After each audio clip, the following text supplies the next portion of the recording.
Hello friends, this is Sumit and welcome back to my YouTube channel dear learner academy. एक बार फिर से आप सबका डियर लर्नर एकेडमी में स्वागत करता हूं।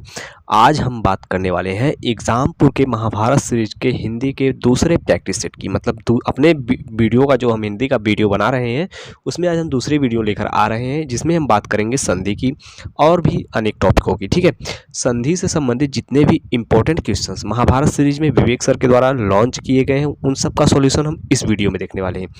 तो आप लोग बिना देरी किए हमारे चैनल से जुड़ जाइए। यदि आप चैनल पर नए हैं तो चैनल को सब्सक्राइब कर लीजिएगा और वीडियो को लाइक कर दीजिएगा। अगर आप और थोड़ा सा कष्ट करना चाहते हैं तो वीडियो को शेयर कर दिया कीजिए ताकि वीडियो सभी तक पहुंच सके। ठीक है, वैसे तो आप सभी को पता होगा कि एग्ज़ाम डेट फाइनल हो चुकी है। अब उत्तर प्रदेश पुलिस का एग्ज़ाम 23 अगस्त से स्टार्ट होने वाला है। 23, 24, 25, 30 और 31 अगस्त को इसका एग्ज़ाम कंडक्ट कराया जाएगा। ठीक है, तो बिना किसी देरी के हम आज अब इस महाभारत सीरीज के जो हिंदी का पोर्शन था उसका हम दूसरा वीडियो लेकर आ रहे हैं। अब 2 से 3 वीडियो और बनेंगे जिसमें हिंदी की टॉपिक खत्म हो जाएगी। ठीक है, सभी बच्चों का सवाल था कि रीजनिंग कब कराई जाएगी, तो रीजनिंग को का जो चैप्टर है वो हम कल से प्रारंभ कर रहे हैं। और एक बात आपको बता दें कि जीएस हिंदी का जो प्रैक्टिस सेट है वह इस चैनल पर लॉन्च कर दिया गया है। यहाँ से आप जाकर अपने उस पोर्शन को मजबूत कर सकते हैं, टेस्ट दे सकते हैं। और अब क्या कह रहे हैं कि मतलब कि आप वहाँ से अपनी प्रैक्टिस को और भी ज़्यादा मजबूत कर सकते हैं। ठीक है, क्योंकि यहाँ से जो है हिंदी और जीएस का हम प्रैक्टिस सेट डेली करा रहे हैं, आप लोग देखना मत भूलिएगा। तो चलिए बिना किसी देरी के हम स्टार्ट करते हैं आज का अपना महाभारत सीरीज हिंदी का दूसरा क्लास। इसमें हमारा पहला प्रश्न दिया गया है कि तन्मय का संधि विच्छेद निम्नलिखित में से कौन सा सही है। तन्मय, तत् धन्मय, ऑप्शन सी इसका बिल्कुल सही जवाब है। तत् धन्मय, तन्मय। ठीक, अगले प्रश्न की बात करें तो निम्नलिखित में से किस शब्द में गुण संधि प्रयुक्त हुई है। हमको बताना है कि किस शब्द में गुण संधि प्रयुक्त हुई है। तो जो आपका ये है भारतेंदु, भारत धन इंदु में गुण संधि का प्रयोग हुआ है। ऑप्शन बी इसका बिल्कुल सही जवाब है, भारत धन इंदु। ठीक, नारीश्वर में दीर्घ स्वर संधि का प्रयोग हुआ है। और चलिए हम अपने अगले प्रश्न की तरफ चलते हैं, देखते हैं हमारे अगले प्रश्न में क्या किया गया। साधुर्मी में भी क्या है आपका गुण संधि है। ठीक, चलिए हम अपने अगले प्रश्न की बात कर लेते हैं। तो देखते हैं कि अगले प्रश्न में क्या दिया गया है। निम्नलिखित में से किस शब्द की संधि सही है। मतलब हमको बताना है कि किस शब्द की संधि जो है सही है, इस बारे में हमें जानकारी देनी है। तो चलिए देख लेते हैं। अगर हम बात करें कि निम्नलिखित में से किस शब्द की संधि सही दी गई है, तो एक धन एक, एक ये एकदम सही है। पितृधन अनुमति, पितृनुमति ये भी सही है। ठीक, ये दोनों ऑप्शन सही दिए गए हैं। चलिए हम अपने अगले प्रश्न की तरफ चलते हैं, देखते हैं हमारे अगले प्रश्न में क्या दिया गया है। हमको बताना है कि सच्चिदानंद शब्द का संधि विच्छेद निम्नलिखित में से क्या है। मतलब इसमें से सच्चिदानंद शब्द का सही संधि विच्छेद बताना है। तो ऑप्शन ए इसका बिल्कुल सही जवाब है, सत धन चित धन आनंद, सच्चिदानंद। ठीक है, अगले प्रश्न की बात करें तो अगला प्रश्न कह रहा है कि वीरोदार्य शब्द का संधि विच्छेद निम्नलिखित में से कौन सा है। वीरोदार्य का बताना है तो वीर धन औदार्य, ऑप्शन ए इसका बिल्कुल सही जवाब है, वीर धन औदार्य। ठीक, अगले प्रश्न की बात करें तो विश्वामित्र का सही संधि विच्छेद निम्नलिखित में से कौन सा है। हमको बताना है कि विश्वामित्र का सही संधि विच्छेद निम्नलिखित में से कौन सा है। विश्वधन अमित्र, विश्वधन अमित्र, ऑप्शन डी इसका बिल्कुल सही जवाब है, विश्वामित्र। ठीक, चलिए इसी क्रम में हम अपने अगले प्रश्न की तरफ चलते हैं, देखते हैं हमारे अगले प्रश्न में क्या दिया गया है। एक मिनट, हमको बताना है कि स्वागत शब्द में प्रयुक्त संधि का नाम निम्न में से कौन सा है। मतलब स्वागत शब्द में कौन सी संधि का प्रयोग हुआ है। तो स्वागत शब्द में जो है यण संधि का प्रयोग हुआ है, ऑप्शन डी इसका बिल्कुल सही जवाब है, यण संधि। ठीक, अगले प्रश्न की बात करें तो निरुत्तर शब्द का शुद्ध संधि विच्छेद निम्नलिखित में से कौन सा है। हमको बताना है कि निरुत्तर शब्द का संधि विच्छेद, शुद्ध संधि विच्छेद निम्नलिखित में से कौन सा है। तो इसका जो सही जवाब है वह है आपका ऑप्शन नंबर डी, नेधन उत्तर। ठीक, निरुत्तर। चलिए अगले प्रश्न की बात कर लेते हैं। अगला प्रश्न है उत्तधन हार के योग से निम्नलिखित में से कौन सा शब्द बनेगा। उत्तधन हार के योग से कौन सा शब्द बनने वाला है। तो उद्धार, इसमें क ख दे दिया गया है क्या, ऑप्शन डी इसका बिल्कुल सही जवाब है, उद्धार। ठीक है, चलिए इसी क्रम में हम अपने अगले प्रश्न की तरफ बढ़ते हैं, देखते हैं हमारे अगले प्रश्न में क्या दिया गया है। अगला प्रश्न कहता है कि यथार्थ शब्द में निम्नलिखित में से कौन सी संधि प्रयुक्त हुई है? यथार्थ शब्द में कौन सी संधि प्रयुक्त हुई है? तो यथार्थ में आपकी दीर्घ संधि प्रयुक्त हुई है। ऑप्शन ए इसका बिल्कुल सही जवाब है। अगला प्रश्न है अधन ई इक्वल टू ए स्वर संधि के निम्नलिखित में से किस भेद को व्यक्त करता है? यानी अ और ई मिलकर ए हो रहा है, तो यह किस संधि के भेद को निरूपित कर रहा है? तो ये आपको निरूपित कर रहा है गुण संधि का। ठीक है, ऑप्शन इसका सी जो है, सी ऑप्शन में दिया गया है गुण संधि, ये एकदम सही है। अगले प्रश्न की बात करें तो दिया गया है तथैव शब्द का संधि विच्छेद क्या है? हमको बताना है कि तथैव शब्द का संधि विच्छेद क्या है? तथा धन एव, ऑप्शन डी इसका बिल्कुल सही जवाब है, तथा धन एव। चलिए इसी क्रम में हम अपने अगले प्रश्न की तरफ बढ़ते हैं, देखते हैं हमारे अगले प्रश्न में क्या दिया गया है। अगला प्रश्न कह रहा है कि पित्राज्ञा शब्द का सही संधि विच्छेद क्या होने वाला है? तो पित्राज्ञा शब्द का सही संधि विच्छेद ऑप्शन सी होगा, पितृधन आज्ञा। ठीक, पितृधन आज्ञा, ऑप्शन सी एकदम सही जवाब है। चलिए अगले प्रश्न की बात कर लेते हैं, बहिष्कार का संधि विच्छेद क्या है? हमको इसमें बताना है कि बहिष्कार का संधि विच्छेद क्या है। बहिधनकार, ऑप्शन सी इसका भी बिल्कुल सही जवाब है, बहिधनकार इक्वल टू बहिष्कार। महोर्मी शब्द का संधि विच्छेद हमको बताना है। महोर्मी शब्द का संधि विच्छेद क्या होने वाला है? महाधन उर्मी, ऑप्शन सी महाधन उर्मी। ये देखिए, पित्राज्ञा का पितृधन आज्ञा, बहिष्कार का बहिधनकार, यहाँ पर अनुस्वार का विसर्ग का प्रयोग हो रहा है, और महोर्मी महाधन उर्मी, ये तीनों बिल्कुल सही जवाब होने वाले हैं और तीनों का ही ऑप्शन सी सही जवाब है। चलिए इसी क्रम में हम अपने अगले प्रश्न को देखते हैं हमारे अगला प्रश्न कहता है कि ऋग्वेद का संधि विच्छेद क्या है? हमको बताना है कि ऋग्वेद का संधि विच्छेद क्या होने वाला है। तो इसका ऑप्शन बी एकदम सही जवाब, ऋक धन वेद। ठीक, ऑप्शन बी एकदम सही जवाब होने वाला है। दिग्गज का संधि विच्छेद क्या है? बताना है क्या? दिग्गज, दिक धन गज, दिग्गज, दिक धन गज कहीं पर दिख रहा है? ऑप्शन बी में। ठीक है, ऑप्शन बी इसका बिल्कुल सही जवाब है। अगला प्रश्न, लघुर्मी में कौन सी संधि है? हमको बताना है कि लघुर्मी में कौन सी संधि है। तो लघुर्मी में जो आपकी है वह दीर्घ स्वर संधि है। कहाँ पर है ऑप्शन नंबर बी, दीर्घ स्वर संधि। ठीक है, चलिए और प्रश्नों को देखते हैं हमारे अगले प्रश्न में क्या दिया गया है। अगला प्रश्न है कि अत्यधिक का सही संधि विच्छेद निम्नलिखित में से कौन सा है? अत्यधिक का सही संधि विच्छेद बताना है, अति धन अधिक। ठीक, ऑप्शन बी इसका बिल्कुल सही जवाब है, अति धन अधिक। निम्नलिखित प्रश्न में 4 विकल्पों में से उस विकल्प का चयन करें जो सही संधि विच्छेद वाला विकल्प है। ठीक है, ये 4 विकल्प दिए गए हैं, इसमें से हमें सही संधि विच्छेद वाले विकल्प का चयन करना है। तो उत्धन आल्लास जो है उल्लास, ये एकदम सही है, बाकी सब गलत है। ठीक है, चलिए अगले प्रश्न की तरफ बढ़ते हैं, देखते हैं हमारे अगले प्रश्न में क्या दिया गया है। अगला प्रश्न कहता है कि अगला प्रश्न कह रहा है कि परमार्थ का संधि विच्छेद है। हमको बताना है कि परमार्थ का संधि विच्छेद क्या है। परम धन अर्थ, ऑप्शन ए इसका बिल्कुल सही जवाब है, परम धन अर्थ जो है परमार्थ का संधि विच्छेद है। प्रतिधन आघात का संधि रूप क्या होगा? मतलब इसको जोड़ने पर कौन सा एक रूप प्राप्त होगा, इसको हमें बताना है, प्रतिधनघात। तो इसको जोड़ने से हमें क्या मिलेगा? प्रत्याघात, ऑप्शन ए इसका बिल्कुल सही जवाब है, प्रत्याघात। गीतांजलि का सही संधि विच्छेद हमको बताना है। गीतांजलि, तो गीतांजलि का सही संधि विच्छेद होगा गीत धन अंजलि। ऑप्शन में क्या कौन सा दिया गया है? ऑप्शन नंबर डी में दिया गया है, गीत धन अंजलि, गीतांजलि होने वाला है। चलिए इसी क्रम में हम अपने अगले प्रश्नों को देखते हैं हमारे अगले प्रश्न में क्या दिया गया है। संधि के 3 भेद होते हैं, दिया गया है क्या? संधि के 3 भेद होते हैं, कौन कौन से? स्वर संधि, उसके बाद व्यंजन संधि और एक विसर्ग संधि। यानी स्वर संधि तो दिया है, व्यंजन संधि और विसर्ग संधि ऑप्शन सी में ये दिया गया है, ये एकदम सही जवाब है। अगला प्रश्न है, निर्धन में कौन सी संधि होती है? तो निर्धन में, इसको अगर संधि विच्छेद करेंगे तो निधन धन होगा। ठीक है, निधन धन, तो इसका जो है आपका होगा विसर्ग संधि। ठीक, विसर्ग आ रहा है बीच में, इसको विसर्ग संधि के अंतर्गत रखते हैं। अगला प्रश्न है, निधन कलंक का सही संधि विच्छेद क्या होगा? निष्कलंक। ठीक, निधन कलंक का होगा निष्कलंक। ये कहाँ पर है? ऑप्शन बी में, वो खटकोण वाला मूर्धा वाला स होगा, निष्कलंक में मूर्धा वाला स होगा, निधन कलंक का होगा। ये भी विसर्ग संधि के अंतर्गत आता है क्योंकि बीच में यहाँ पर विसर्ग आ रहा है। ठीक है, चलिए अगले प्रश्न की तरफ बढ़ते हैं, देखते हैं हम अगले प्रश्न में क्या दिया गया है। प्यारे साथियों, तबीयत बहुत खराब है, ठीक है, फिर भी हम आपके लिए डेली क्लासेस ले रहे हैं, तो आप लोग बस इतना कष्ट कर दिया कीजिए कि वीडियो को शेयर कर दिया कीजिए और वीडियो पर लाइक और सब्सक्राइबर कुछ मतलब वीडियो को दूसरे तक शेयर करेंगे तो लाइक और सब्सक्राइब वैसे भी बढ़ेंगे, और वैसे बढ़ेंगे तो भी हमारे मनोबल बढ़ेगा कि मतलब चलिए ठीक है, बच्चे लोग लाइक कर रहे हैं या फिर भाई लोग हमारे लाइक कर रहे हैं, तो चलिए इनके लिए वीडियो लाते रहें। ठीक है, तो इतना कष्ट कर दिया कीजिए। चलिए हम अपने अगले प्रश्न की तरफ बढ़ते हैं, देखते हैं हमारे अगले प्रश्न में क्या दिया गया। अगला प्रश्न कह रहा है कि निरीह का संधि विच्छेद इनमें से क्या होने वाला है? निरीह का संधि विच्छेद निधन ई, निधन ई, मतलब ऑप्शन नंबर में कौन सा दिया गया? निधन ई, बड़ी ई रहेगा, तो इसमें देखिए ऑप्शन नंबर सी दिया गया है, विसर्ग है, ठीक, विसर्ग संधि के अंतर्गत आता है निरी, लेकिन नी धन ई होगा इसका, तो ये ऑप्शन सी में दिया गया है। महोत्सव का संधि विच्छेद कहाँ होगा? महाधन उत्सव, ये भी ऑप्शन बी इसका सही जवाब है। महाधन उत्सव। सदैव शब्द में संधि है, सदैव शब्द में कौन सी संधि है? हमको बताना है कि सदैव शब्द में वृद्धि संधि होगी।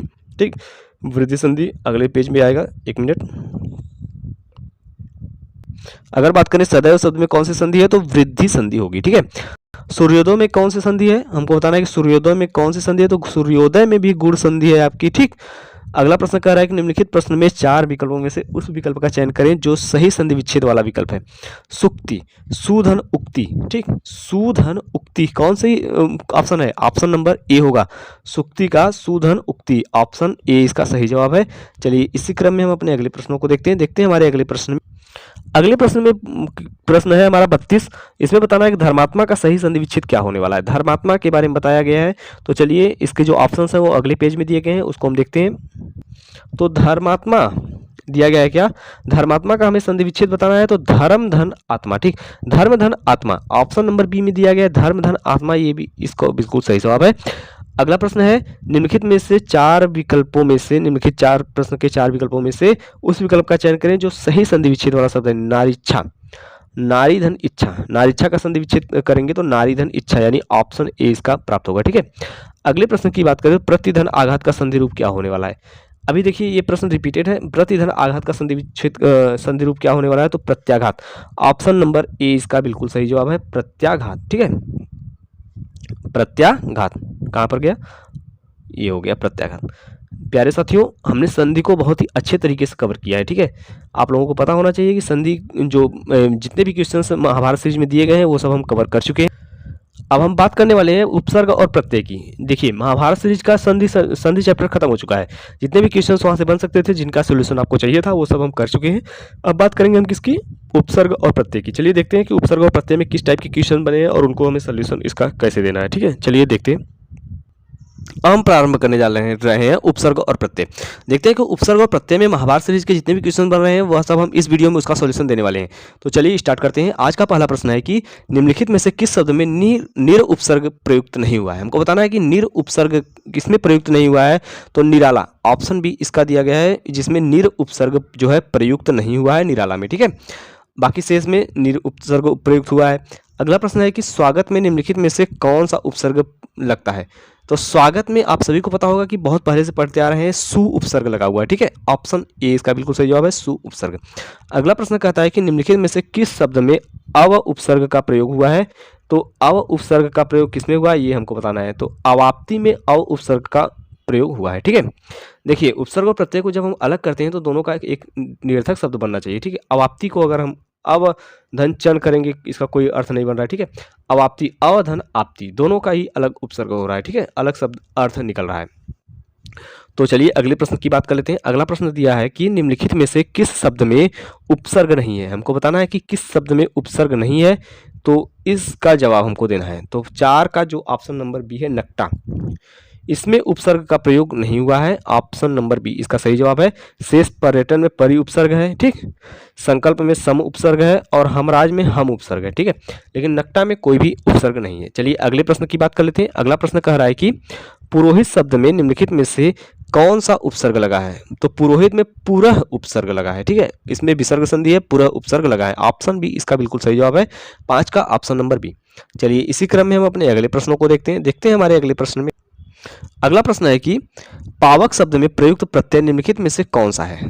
पावक शब्द में कौन से प्रत्यय का प्रयोग हुआ है, तो अक प्रत्यय का प्रयोग हुआ है, ऑप्शन ए इसका बिल्कुल सही जवाब है, पावक में अक प्रत्यय लगा है। निम्नलिखित में से कौन सा शब्द ईन प्रत्यय से बना हुआ है। हमको बताना है कि ईन प्रत्यय से कौन सा शब्द बना हुआ है। तो कुलीन में ईन प्रत्यय लगा हुआ है। ठीक, कुलीन में ईन प्रत्यय का प्रयोग हुआ है। अगला प्रश्न है निम्नलिखित में पद जैसे निम्नलिखित पद इक प्रत्यय लगने से बने हैं, इनमें से कौन सा पद सही नहीं है। जो पद दिए गए हैं वह इक प्रत्यय से बने, लेकिन कौन सा पद इसमें सही नहीं, ये हमको बताना है। तो चलिए देख लेते हैं। पच्छिक, ऑप्शन डी इसका बिल्कुल सही जवाब, पच्छिक में जो है इक प्रत्यय नहीं लगा है। ठीक, चलिए अपने अगले प्रश्नों की तरफ चलते हैं, देखते हैं हमारे अगले प्रश्न में क्या दिया गया है। अभी आप लोगों को समझ में आया होगा कि दैविक में भी इक लगा है, सामाजिक में भी इक लगा है, भौमिक में भी इक लगा, लेकिन पच्छिक में ही इक क्यों नहीं लगा? तो पच्छिक में इक है, लेकिन इक प्रत्यय का प्रयोग जहाँ भी होता है उसके पहले वाला शब्द जो है वह दीर्घ हो जाता है। लेकिन यहाँ पर देखिए पच्छिक, पच्छिक ही पच्छ धन इक, पच्छिक रह गया, तो यहाँ पर इक प्रत्यय नहीं लगा है। भूमि धन इक भौमिक हो गया, ये देखिए दीर्घ में परिवर्तित हो गया। समाज धन इक सामाजिक हो गया, ये भी दीर्घ हो गया। लेकिन जो पच्छिक है इसमें पच्छ धन इक बना है, तो ये दीर्घ नहीं, दीर्घ में पहले अक्षर को नहीं कन्वर्ट कर रहा है, तो इसलिए यहाँ पर इक प्रत्यय का सही प्रयोग नहीं हुआ है। अगले प्रश्न की बात कर लेते हैं। तो इसमें दिया गया है कि निम्नलिखित में से किस शब्द की रचना प्रत्यय से हुई है? हमको बताना है कि किस शब्द की रचना जो है प्रत्यय से हुई है। तो इसका जो सही जवाब है आपका ऑप्शन नंबर डी होने वाला है। 1 मिनट देख लेते हैं। देखिए इसमें बता रहा है कि इन निम्नलिखित में से कौन सा जो है आपका प्रत्यय से हुआ है, किस शब्द का प्रयोग रचना प्रत्यय से हुई है? व्यायाम में वी धन आयाम, ये वी जो है उपसर्ग है। इसके बाद अपमान में अप उपसर्ग है, अभियोग में अभि उपसर्ग है। इसमें से कोई भी ऐसा शब्द नहीं है जिसका रचना जो है प्रत्यय से हुआ है, तो इनमें से कोई नहीं। ऑप्शन नंबर डी इसका बिल्कुल सही जवाब है, इनमें से कोई नहीं। ठीक, चलिए हम अपने अगले प्रश्न की तरफ बढ़ते हैं, देखते हैं हमारे अगले प्रश्न में क्या दिया गया। अगला प्रश्न है निम्नलिखित में से कौन सा शब्द उपसर्ग रहित है? हमको बताना है कि कौन सा शब्द जो है उपसर्ग रहित है। तो उपसर्ग में सुधन योग, सुयोग में भी उपसर्ग है, विदेश में भी उपसर्ग है, अत्यधिक में भी उपसर्ग है, लेकिन सुरेश में उपसर्ग नहीं है। ऑप्शन बी इसका बिल्कुल सही जवाब है, सुरेश में उपसर्ग नहीं है। कृदंत प्रत्यय निम्नलिखित में से किन शब्दों के साथ जुड़ते हैं? हमको बताना है कि कृदंत प्रत्यय किन शब्दों के साथ जुड़ते हैं? तो ये क्रिया के साथ जुड़ते हैं। ऑप्शन सी इसका बिल्कुल सही जवाब है, क्रिया के साथ जुड़ते हैं। तद्धित प्रत्यय संज्ञा सर्वनाम से जुड़ते हैं। ठीक, संज्ञा सर्वनाम से तद्धित प्रत्यय जुड़ते हैं, लेकिन क्रिया के साथ कृदंत प्रत्यय जुड़ते हैं। अगला प्रश्न है अतीव शब्द में निम्नलिखित में से कौन सा उपसर्ग लगा हुआ है? तो अतीव में जो है आपका अति उपसर्ग लगा है।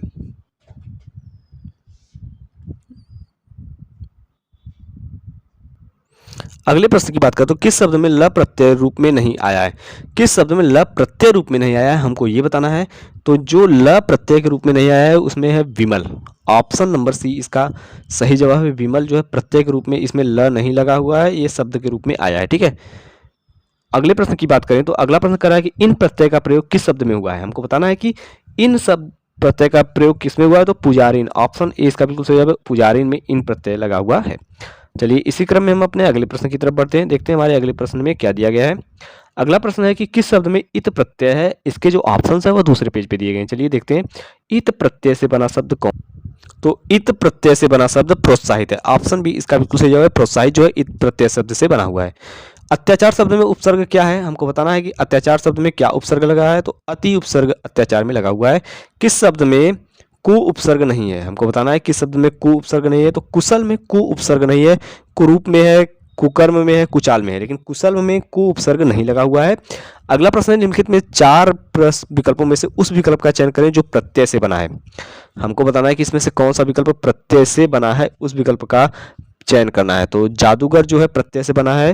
ठीक, गर प्रत्यय, ऑप्शन नंबर सी इसका बिल्कुल सही जवाब है, जादूगर जो है गर प्रत्यय से बना हुआ है।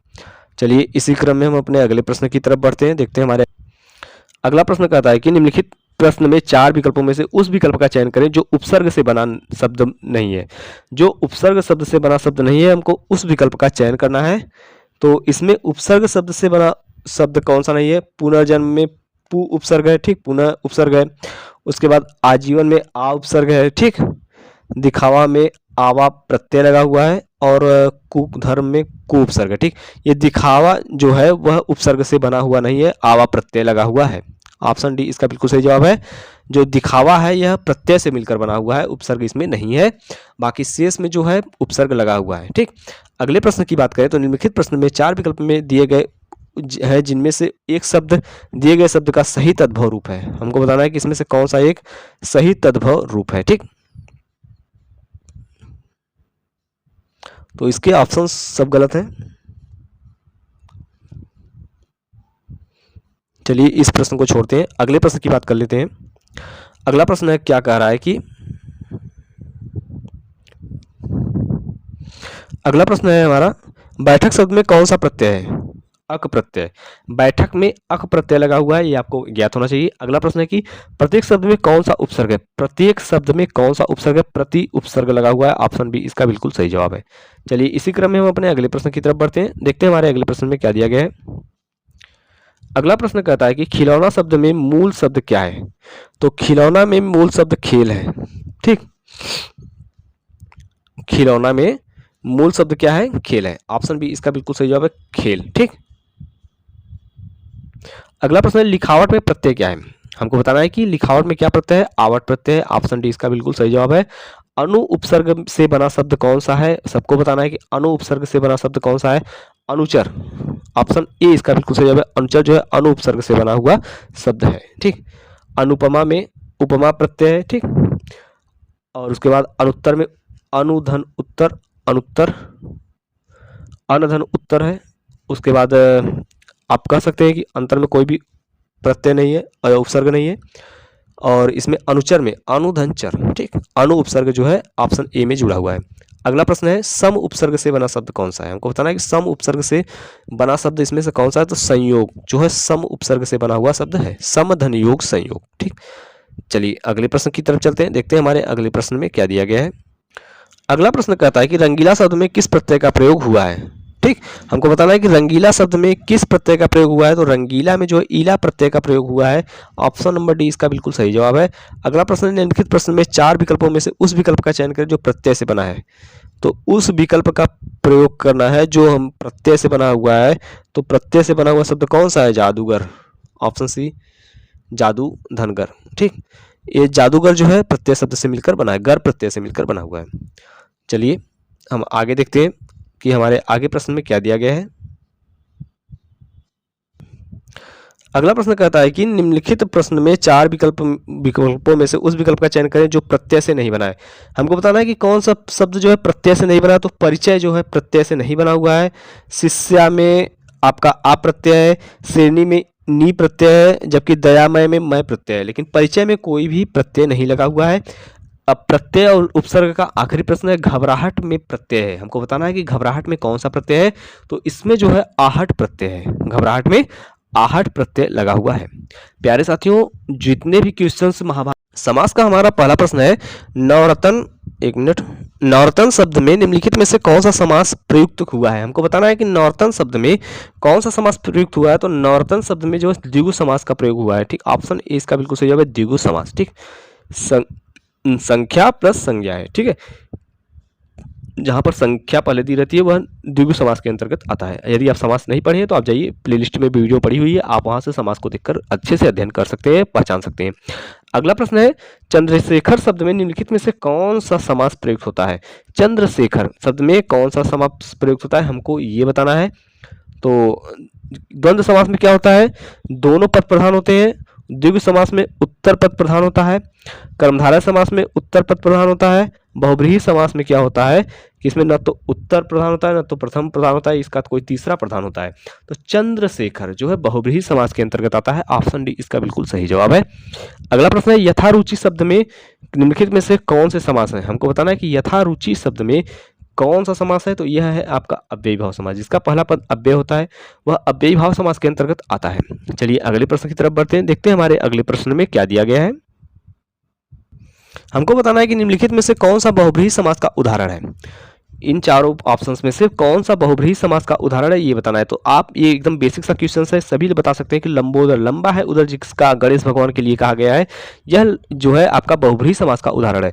अगला प्रश्न, निम्नलिखित में से कौन सा अव्ययी भाव समास का उदाहरण है, हमको बताना है कि अव्ययी भाव का समास का उदाहरण इनमें से कौन सा है, जो समय के अनुसार जो है दिया गया है वह अव्ययी भाव समास का उदाहरण है। ऑप्शन नंबर सी, 5 का ऑप्शन नंबर सी समय के अनुसार जो है अव्ययी भाव का समास का उदाहरण है। अगला प्रश्न है पाठशाला में निम्नलिखित में से कौन सा समास प्रयुक्त होता है, हमको बताना है कि पाठशाला में कौन सा समास प्रयुक्त होता है, तो पाठशाला में तत्पुरुष समास का प्रयोग होता है, ऑप्शन सी इसका बिल्कुल सही जवाब है, पाठशाला में जो है तत्पुरुष समास का प्रयोग होता है। चलिए इसी क्रम में हम अपने अगले प्रश्न को देखते हैं हमारे अगले प्रश्न में क्या दिया गया है। नेत्रहीन निम्नलिखित में से किस समास का उदाहरण है, नेत्रहीन किस समास का उदाहरण है, तो ये भी तत्पुरुष समास का उदाहरण है। अगला प्रश्न है दीनानाथ में निम्नलिखित में से कौन सा समास है, तो दीनानाथ में आपका बहुब्रीहि समास है, ऑप्शन नंबर बी में दिया गया है बहुब्रीहि समास, ये दीनानाथ का उदाहरण है। अगला समास है कि विशेषण और विशेष्य के योग से कौन सा समास बनता है। जहां पर विशेषण और विशेष्य का योग होता है वहां पर कर्मधारय समास बनता है। ऑप्शन सी इसका बिल्कुल सही जवाब है। विशेषण विशेष्य उपमेय उपमान का भेद रहित आरोप हो वहां पर अव्यय कर्मधारय समास की गणना की जाती है। ठीक, चलिए हम अपने अगले प्रश्न की तरफ बढ़ते हैं, देखते हैं हमारे अगले प्रश्न में क्या दिया गया है। अगला प्रश्न कहता है कि पीताम्बर में निम्नलिखित में से कौन सा समास है। तो पीताम्बर में आपको हमेशा बहुब्रीहि समास देखने को मिलेगा, लेकिन कुछ इसके अपवाद भी हैं। ठीक, वो अगर आप वीडियो देखेंगे तो समझ में आएगा।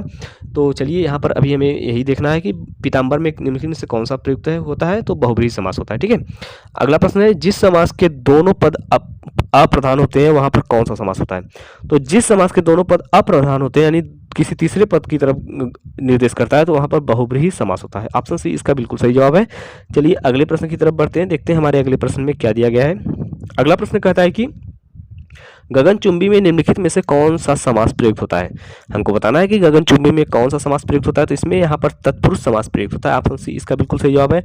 12 नंबर क्वेश्चन का ऑप्शन नंबर सी। ठीक, इसमें क्या होता है, तत्पुरुष समास होता है। चलिए अगले प्रश्न की तरफ बढ़ते हैं, देखते हैं हमारे अगले प्रश्न में क्या दिया गया है।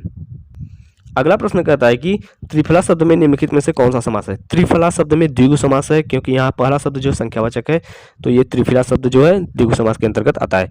अगला प्रश्न है चक्रपाणी में निम्नलिखित में से कौन सा समास है। हमको बताना है कि चक्रपाणी में निम्नलिखित में से कौन सा समास है। ठीक, आप लोग क्या बता सकते हैं, चक्रपाणी चक्र को धारण करने वाला, यह भी आपका बहुब्रीहि समास के अंतर्गत आता है। ठीक, ऑप्शन नंबर बी इसका बिल्कुल सही जवाब है। चक्रपाणी चक्र है जिसके हाथ में, अर्थात विष्णु तीसरे की तरफ संकेत कर रहा है तो ये बहुब्रीहि के अंतर्गत आ रहा है। ठीक, अगला प्रश्न है देशभक्ति में कौन सा समास है। देश के लिए भक्ति तत्पुरुष समास होगा। देश के लिए भक्ति तत्पुरुष समास, ऑप्शन सी इसका बिल्कुल सही जवाब है। चलिए अगले प्रश्न की तरफ बढ़ते हैं, देखते हैं हमारे अगले प्रश्न में क्या दिया गया। अगला प्रश्न कहता है कि गौशाला में कौन सा समास है। हमको बताना है कि गौशाला में कौन सा समास है। तो गौशाला में गायों के लिए शाला, वहां पर तत्पुरुष समास है। ठीक, किस समास में कोई पद प्रधान नहीं होता। तो बहुब्रीहि समास में जो है कोई पद भी प्रधान नहीं होता। ऑप्शन सी इसका बिल्कुल सही जवाब है। बहुब्रीहि समास में कोई पद प्रधान नहीं होता। किस शब्द में तत्पुरुष समास है। हमको बताना है कि इन सब 4 ऑप्शनों में किस समास में जैसे तत्पुरुष समास है, किस शब्द में तत्पुरुष समास है। तो मधुमक्खी में जो है तत्पुरुष समास होने वाला है। पीताम्बर में बहुब्रीहि समास है। त्रिभुवन में द्विगु समास है। और आपका जो मधुमक्खी शेष बच रहा है इसमें क्या है, जो है तत्पुरुष समास है। ठीक, ऑप्शन बी इसका बिल्कुल सही जवाब है। चलिए अगले प्रश्न की तरफ बढ़ते हैं, देखते हैं हमारे अगले प्रश्न में क्या दिया गया है। अगला प्रश्न कहता है कि आप बीती शब्द में समास है। इसमें बताना है कि आप बीती शब्द में कौन सा समास है। तो आप बीती शब्द में तत्पुरुष समास है। ऑप्शन डी इसका बिल्कुल सही जवाब है। अगला प्रश्न है घास फूस में कौन सा समास है। हमको बताना है कि घास फूस में कौन सा समास है। तो इसमें द्वंद्व समास है। घास फूस में द्वंद्व समास है। परमेश्वर में कौन सा समास है, सभी को पता होना चाहिए कि परमेश्वर में कौन सा समास है, कर्मधारय समास है। ठीक, अगला प्रश्न है दशानन में कौन सा समास है। हमको बताना है कि दशानन में कौन सा समास है। तो इसमें बहुब्रीहि समास है। 10 है आनंद जिसके अर्थात रावण बहुब्रीहि समास के अंतर्गत आता है। चलिए इसी क्रम में हम अपने अगले प्रश्नों को देख लेते हैं, देखते हैं हमारे अगले प्रश्न में क्या दिया गया है। अगला प्रश्न है जिस समास में दोनों पद प्रधान होते हैं तथा जिसमें समुच्चय बोधक अव्यय का लोप कर दिया जाता है उसे क्या कहते हैं।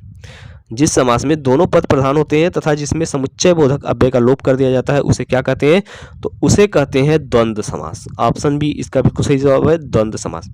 प्रत्यंग किस समास का उदाहरण है। तो प्रत्यंग जो है वह आपका अव्ययीभाव समास का उदाहरण है। ऑप्शन ए इसका बिल्कुल सही जवाब है। अगला प्रश्न है सद्भावना शब्द में समास है। हमको बताना है कि सद्भावना शब्द में कौन सा समास है। तो सद्भावना शब्द में कर्मधारय समास है। ठीक, ऑप्शन सी इसका बिल्कुल सही जवाब है। चलिए अपने अगले प्रश्न की तरफ बढ़ते हैं, देखते हैं हमारे अगले प्रश्न में क्या दिया गया है। अगला प्रश्न है कि रसोई घर में कौन सा समास है। हमको बताना है कि रसोई घर में कौन सा समास है। तो रसोई घर में आपका तत्पुरुष समास है। ऑप्शन बी इसका बिल्कुल सही जवाब है। सज्जन शब्द में समास है। सज्जन शब्द में कौन सा समास है। तो कर्मधारय समास है। ऑप्शन ए सज्जन शब्द में कर्मधारय समास है। चलिए अपने अगले प्रश्न की तरफ बढ़ते हैं, देखते हैं हमारे अगले प्रश्न में क्या दिया गया है। अगले प्रश्न की तरफ बढ़ते हैं तो क्या कह रहा है कि निम्नलिखित प्रश्न में 4 विकल्पों में से दिए गए शब्द के सही समास विग्रह वाला शब्द विकल्प चुनना है। हमको इसमें दिया गया है क्या, 7 सिंधुओं का समूह। 7 सिंधुओं का समूह, 7 सिंधुओं का समूह, यानी 7 सिंधुओं का समूह ऑप्शन सी में दिया गया है, ये एकदम सही है। 7 सिंधुओं का समूह ऑप्शन ए में कह रहा है 7 सिंधुओं का समूह, ऑप्शन बी में कह रहा है 7 सिंधुओं का समूह, ध पे बड़ी की मात्रा दिया गया है, लेकिन यहाँ पर 7 सिंधुओं का समूह जो ऑप्शन सी में दिया गया है ये बिल्कुल सही है। अगला प्रश्न है, निम्नलिखित प्रश्न में 4 विकल्पों में से दिए गए शब्द के सही समास वाला विकल्प पहचानिए। मतलब दशानन, 10 है आनंद जिसके, दशानन 10 है आनंद जिसके, यानी 29 नंबर क्वेश्चन का ऑप्शन ए एकदम सही जवाब है, 10 है आनंद जिसके। चलिए अपने अगले प्रश्न की तरफ बढ़ते हैं, देखते हैं हमारे अगले प्रश्न में क्या। अगला प्रश्न है, निम्नलिखित प्रश्न में 4 विकल्पों में से दिए गए शब्द के सही समास वाला विकल्प चक्रधर दिया गया। प्रश्न में चक्रधर, तो चक्रधर चक्र धारण किया है जिसने, ऑप्शन सी इसका बिल्कुल सही जवाब है, चक्र धारण किया है जिसने। अगला प्रश्न है, भीष्म पितामह ने आजीवन शादी न करने का प्रण लिया था। रेखांकित शब्द मतलब आजीवन का कौन सा समास है, तो आजीवन जो है अव्ययी भाव समास है, ऑप्शन ए इसका बिल्कुल सही जवाब है। प्यारे साथियों, आज हमने संधि, उपसर्ग प्रत्यय और समास के बारे में बहुत ही अच्छे तरीके से डिस्कस किया। ठीक है, जितने भी क्वेश्चंस इस एग्जामपुर के महाभारत सीरीज में मिल रहे थे उन सब वीडियो का हमने सॉल्यूशन कर लिया है। आप लोगों को वीडियो अच्छी लगेगी, आप लोग वीडियो को देखिए, और यदि आप चैनल पर नए हैं तो चैनल को सब्सक्राइब कर लीजिए, वीडियो को शेयर कर दीजिए और एक लाइक कर दीजिए। ठीक है, यदि आपका कोई डाउट्स रह जा रहा है तो आप डाउट्स हमें कमेंट बॉक्स में पूछ सकते हैं, हमारी पूरी टीम आपका पूरा सपोर्ट करेगी आपके डाउट्स को दूर करने के लिए। तो चलिए आज के लिए बस इतना ही। डेली हम एक बात और कहना चाह रहे हैं कि डेली हमारे चैनल पर प्रैक्टिस सेट कराई जा रही है, आप लोग जाइए और उसके प्रैक्टिस सेट को सॉल्व करिए और अपनी तैयारी को आंकिए। चलिए फिर मिलते हैं अगले वीडियो में, तब तक के लिए धन्यवाद।